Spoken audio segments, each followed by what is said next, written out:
Welcome to रीडेक्स। तो चलिए दोस्तों, आज की कॉमिक्स शुरू करते हैं। आज की कॉमिक्स का नाम है दरिंदा। ये कॉमिक्स प्रकाशित हुई थी तुलसी कॉमिक्स के अंतर्गत और ये एक हॉरर थ्रिलर जॉनरे की कॉमिक्स है। तो चलिए दोस्तों, ज़्यादा देरी ना करते हुए शुरू करते हैं इस खतरनाक कॉमिक्स को, जिसका नाम है दरिंदा। दरिंदा। कथानक हनीफ अजहर। संपादन प्रमिला जैन। चित्रांकन विकास पंकज। कैलीग्राफी आराधना वर्मा। रंग संयोजन गोपाल डिमरी। तूफानी रात में तूफान की गति से भागती एक कार के ब्रेक शहर से बाहर स्थित कब्रिस्तान के सामने चिंगाड़ उठे। ये तुम मुझे कहाँ ले आई हो रोजी? कार से नीचे उतरो, सब अपने आप ही जान जाओगे। ये तो कब्रिस्तान है। तुम मुझे यहाँ क्या करने लाई हो? तुम तो कह रही थी कि तुम मुझे किसी काम। हमें इसी कब्रिस्तान में काम है टोनी, आओ मेरे साथ। नहीं, मैं कब्रिस्तान में नहीं जाऊँगा, मुझे डर लगता है। मर्द होकर डर रहे हो? आओ। नहीं रोजी, मुझे छोड़ दो, मैं कब्रिस्तान के अंदर नहीं जाऊँगा। तभी रोजी के होठों से हल्की सी सीटी की आवाज़ गूंज उठी। अगले ही क्षण कब्रिस्तान से भूत की तरह प्रकट हुए ये दो आदमी। अरे ये सब क्या है रोजी? रोजी, ये कौन है? इन्होंने मुझे क्यों पकड़ लिया? तेरी हर बात का जवाब ये है। धड़ाक। इसे उठाकर अंदर ले चलो। बकरे को ले आई रोजी? हाँ, तुमने अपनी पूरी तैयारी कर ली है ना? तुम मेरी चिंता ना करो, मैं हर समय तैयार रहता हूँ। इसे उधर बांध दो। अच्छा, जल्दी करो बरगेंजा, इसे घर भी पहुँचना है। मैं तो एकदम तैयार हूँ, बस इसके होश में आने की देर है। ये मेरे वश में तो हो जाएगा ना? वरगेंजा की गुलाम कमेटी आज तक विफल नहीं हुई। तुम देखना, आज के बाद ये तुम्हारा गुलाम बनकर रहेगा। अगर ये अपनी सारी दौलत तुम पर ना लुटा दे तो कहना। ऐसा हो गया तो मैं तुम्हें मालामाल कर दूंगी वरगेंजा। ऐसा ही होगा। उसे होश आ रहा है, आओ। टोनी के होश वापस लौट चुके थे। तुम कौन हो और तुमने मुझे इस तरह बांध क्यों दिया है? पवित्र स्नान। टोनी का अंग खून से भीगता चला गया। हाँ, अब ठीक है। अब जब मेरी गुलाम आत्माएं तुझ पर सवारी करेंगी तो तुझे सब पता चल जाएगा। गुलाम आत्माएं? सवारी? ये सब क्या है? क्या करना चाहते हो तुम? शैतान के प्रसाद को गले से उतार ले, तू सब समझ जाएगा। टोनी ने अपने मुंह में भरे तरल को वरगेंजा के चेहरे पर थूक दिया। ये क्या है? मैं इसे हरगिज नहीं पीऊंगा। थू। ओह, खून? तो तुम मुझे खून पिला रहे हो? नहीं। दोनों ने झपटकर टोनी का सिर पकड़ लिया। हाँ, अब ठीक है। अब ये आराम से शैतान का सारा प्रसाद पी जाएगा। गटक। शाबाश, पी जा, सारा पी जा। ये तुमने क्या पिला दिया इसे? ये वो खून था जिसे मैंने बरसों से शैतान के कदमों में आज के दिन के लिए संभाल कर रखा था। कितनी मेहनतों से न जाने कितने जानवर और कितने इंसानों के खून को इकट्ठा करके सड़ाकर शैतान का प्रसाद बनाया था मैंने। ये ऐसे क्यों कर रहा है? इसका हृदय और इसका शरीर इस समय एक परिवर्तन के दौर से गुजर रहा है। कुछ ही पलों की बात है, जब ये सामान्य हालत में आ जाएगा तो ये तुम्हारी हर बात को उसी तरह मानेगा जैसे कुत्ता अपने मालिक का हुक्म मानता है। अचानक एक झटके से टोनी का चेहरा आगे आया। कर। और तभी चीख उबल पड़ी सबके हलकों से। ये क्या हो गया वरगेंजा? गर गर गर गर। ये भूत बन चुका है, भागो। चीते की भांति छलांग मारते चारों कब्रिस्तान से बाहर की तरफ भागे। तभी अचानक धाड़। उफ। बॉब, वास्को, भागो, वो आ रहा है। मगर दोनों उठ पाते उससे पहले ही मौत उनके सिर पर पहुंच चुकी थी। गर। नहीं। गर। धाड़। गर। संभलने का मौका बॉब को भी ना मिला। खचाक। गर। उसने दोनों को मार डाला। रोको मत बेवकूफ, वरना वो हमें भी मार डालेगा। भागकर कार में बैठो, जल्दी आओ, जल्दी। रोजी के कार में बैठते ही वरगेंजा ने कार को बंदूक से निकली गोली की भांति दौड़ा दिया। अचानक, ओ गॉड, वो तो सामने खड़ा हुआ है। ओह, कार रोको वरगेंजा, वरना उससे टकरा जाएगी। कार के रुकने का मतलब हमारी मौत है रोजी। कार विद्युत की सी गति से उस पर झपटी। साथ ही साथ वो दोनों कार में से कूद गए। खुर्र। तभी पीछे से नहीं। उस दरिंदे की बाहों में फंसे दोनों जलबिन मछली की भांति छटपटाने लगे। गर्र गंग, फिर गर्र कड़ाक कड़ाक। जल्दी। उफ, ये मुझे क्या हो गया था? मैं यहाँ कैसे पहुंचा? मैं तो रोजी के साथ कार में आया था। रोजी मुझे यहाँ छोड़कर कहाँ चली गई? उसने अपने मस्तिष्क पर कुछ याद करने के लिए काफी जोर डाला, मगर उफ, कुछ समझ में नहीं आ रहा। सर बुरी तरह से दुख रहा है। मुझे जल्द ही घर पहुंचना होगा। तभी ठहरो, कौन हो तुम? इतनी रात गए ऐसे खराब मौसम में कहाँ से आ रहे हो? मैं अबे बकरे की तरह मिमिया क्यों रहा है? सीधी तरह क्यों नहीं बोलता? कहाँ से आ रहा है इस समय? तभी एक सिपाही की नजर उसके कपड़ों पर पड़ी।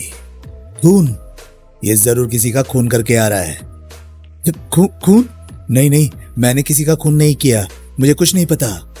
अगले ही क्षण, अरे ये तो भाग लिया। इसे पकड़ राम सिंह, ये जरूर खूनी है। दोनों गोले की भांति उस पर झपटे। रुक जा बे, भागकर कहाँ जाएगा साले? उफ, धड़ाम। तुरंत ही दोनों ने उसे दबोच लिया। मुझे छोड़ दो, मुझे कुछ नहीं पता। सच सच बता दे, वरना मैं तेरी खाल उधेड़ कर रख दूंगा। तब तक मारते रहे उस साले को जब तक ये अपना सच कबूल न कर ले। फिर उस पर डंडों की बरसात सी होने लगी। अभी कुछ ही पल बीते थे कि गुर्र, ये तो अजीब अजीब आवाजें निकालने लगा। नाटक कर रहा है साला, इसे सीधा तो करो। सीधा हो बे, तेरे जैसे बहुत से नाटकबाजों को हम रोज देखते हैं। अचानक चीख उबल पड़ी दोनों के हलकों से। आई, ये तो कोई राक्षस लगता है राम सिंह, भाग। गुर्र। लेकिन दोनों अभी हिल भी ना पाए थे कि गप, नहीं। दरिंदे ने उन्हें हवा में उछाल दिया। धड़ाक खचाक। दोनों सिपाही दीवार से टकराकर टुकड़े टुकड़े हो गए। और फिर जब वो अपनी कोठी पर पहुंचा तो तूफान लगभग थम चुका था। आज आपने बहुत देर कर दी साहब। और सुबह का उजाला चारों तरफ फैलने जा रहा था। कमाल है, टोनी बाबू ने आज मेरी बात का जवाब ही नहीं दिया। क्या हो गया है आज इन्हें? टोनी सीधा अपने कमरे में जाकर बंद हो गया। उफ, ये क्या हो रहा है मुझे? मेरे सारे शरीर में आग सी क्यों लग रही है? उफ। ठीक उसी क्षण सामने वाली बिल्डिंग की छत पर वो अपने कमरे में आ चुका है। गुड, काम होशियारी से होना चाहिए। अगर वो सही सलामत टोनी के पास पहुंचा तो हमारे 2 लाख रुपए मारे जाएंगे, समझे? Okay boss. बिल्डिंग की छत पर खड़े सारे व्यक्ति धड़धड़ाते हुए सीढ़ियां उतरने लगे, जबकि ठीक उसी समय शहर के कब्रिस्तान के बाहर वाली सड़क पर पुलिस की तफ्तीश चल रही थी। सर, ये लाशें अवश्य ही इस कार के मालिकों की होंगी। ऐसा ही लगता है। हटो, मैं चेक करता हूँ। ओह, ये कार तो शहर के सबसे बड़े उद्योगपति के बेटे विजय की है। मैं अच्छी तरह जानता हूँ उसे। ओह, इसका मतलब मरने वाला शख्स विजय है। आओ, इसका पता करते हैं। चलिए सर। इतनी नृशंस हत्याएं किसने की होगी? जबकि इधर ध्यान से देवा, अगर गिर गए तो सीधा मौत के मुंह में चले जाओगे। तीनों बिना आहट किए बिल्ली की भांति कमरे में कूद गए। ध्यान से, लगता है सो रहा है। चुप रहो। वज्र की भांति देवा के हाथ में थमी रॉड टोनी के सिर पर पड़ी। तड़ाक, और बेहोश हो गया। उठाओ इसे। फिर इसके बेहोश शरीर को लेकर हम रेन वाटर पाइप से नहीं उतर सकते। दरवाजे से जाओ। लेकिन दरवाजे पर तो चौकीदार।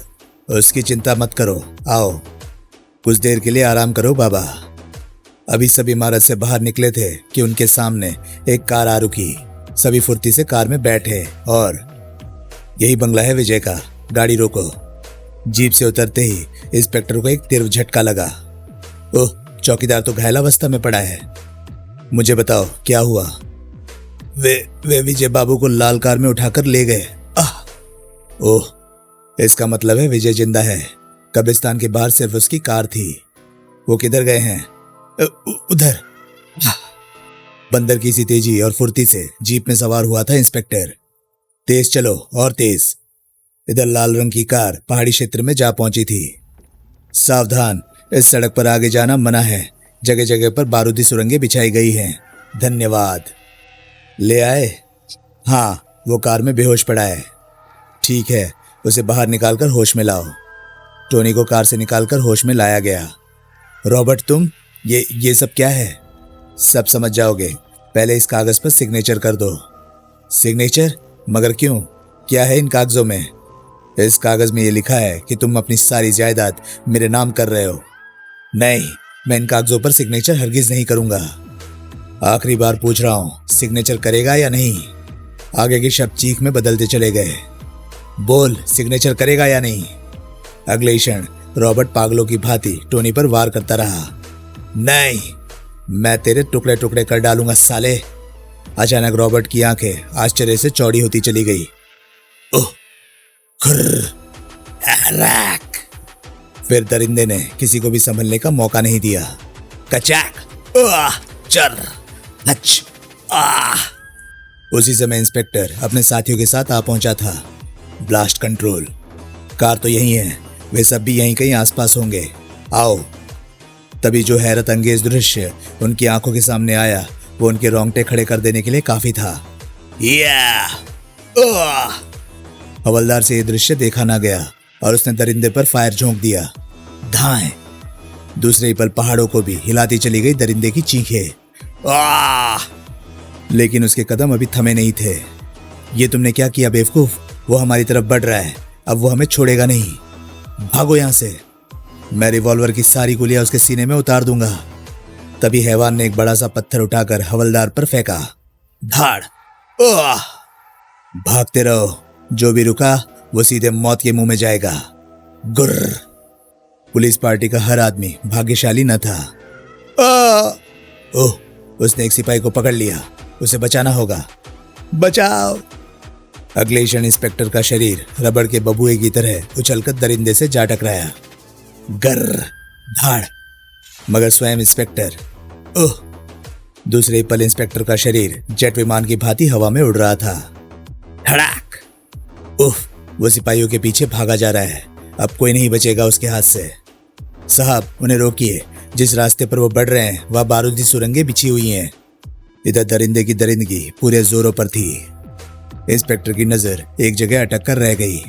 ये लीवर बॉक्स, इस लीवर को दबाने से सामने फैली बारूदी सुरंगों का मुंह खुल जाएगा साहब।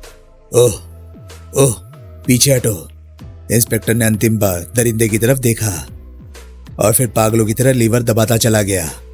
गगनभेदी धमाकों से वातावरण थर्रा उठा। धड़ाम। और उन्हीं धमाकों के बीच गूंजी थी दरिंदे की अंतिम चीख। बूम, पड़ाम, धड़ाम। फिर जब सब शांत हुआ, आज पुलिस हेडक्वार्टर में रखी अनसुलझी रहस्यों की फाइलों में एक फाइल और बढ़ जाएगी, जिसका नाम होगा दरिंदा। जुम। समाप्त। तो दोस्तों, ये कहानी थी कॉमिक्स दरिंदा की। ये कॉमिक्स आपको कैसी लगी प्लीज कमेंट सेक्शन में अपनी राय मुझे जरूर बताएं। और हाँ, अगर आपको मेरे वीडियोस पसंद आ रहे हैं तो प्लीज उन्हें लाइक करें और शेयर करें। साथ ही साथ चैनल को सब्सक्राइब करें, क्योंकि मैं ऐसे कंटेंट लाता रहता हूँ। तो चलिए दोस्तों, मैं मिलता हूँ अब आपसे अगली वीडियो में। तब तक के लिए नमस्कार, गुड बाय। सेफ रहिए, खुश रहिए, मजे करिए।